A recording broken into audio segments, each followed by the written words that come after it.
Swerte mo kung nakita mo yung video na to. Good morning guys. Another day. Another vlog. For today's video guys. Replacement of brake pad. Okay. So dalawang klase kasi guys yung brake system ng motor. Merong merong yung pabilog at saka meron namang pad. Yan. Ito naman yung yung pad type. Yan, flat siya. Tapos yung parang round naman siya, ang tawag doon, brake shoe. So yung niya, yung guma, yung brake niya, system niya pag ganyan, no. Ito naman, iniipit siya. Ay siya, iniipit niya yung ito. Parang gano'n, no. Yan.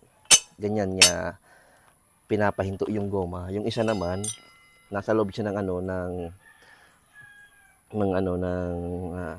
hub. Tapos pag nagpreno, gumagano, no.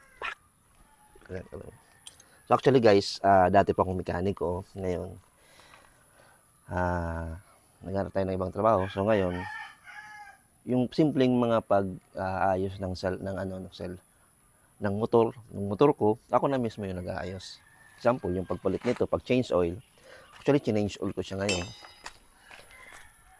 Okay, so wala lang change oil.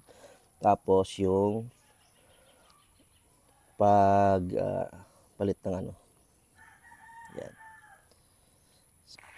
So, ayan guys, nakabit na natin. Ayan. Nakabit na natin guys. So, ilalagay na natin yan sa motor. So, tingnan nyo kung paano natin ikabit.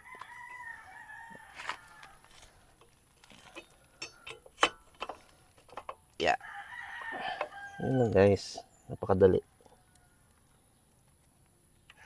Kaya dapat, pag meron kang motor, aralin mo rin kung mga simpleng troubleshooting sa motor. Pagpalit na lang ng tawag dito. Pagpalit ng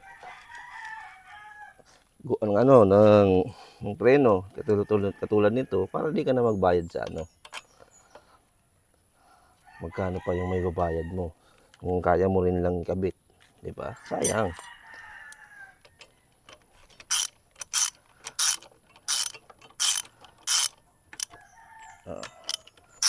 Diba?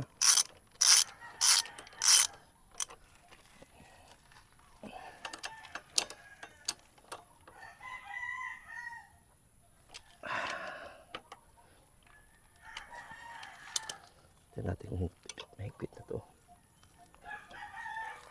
Diba?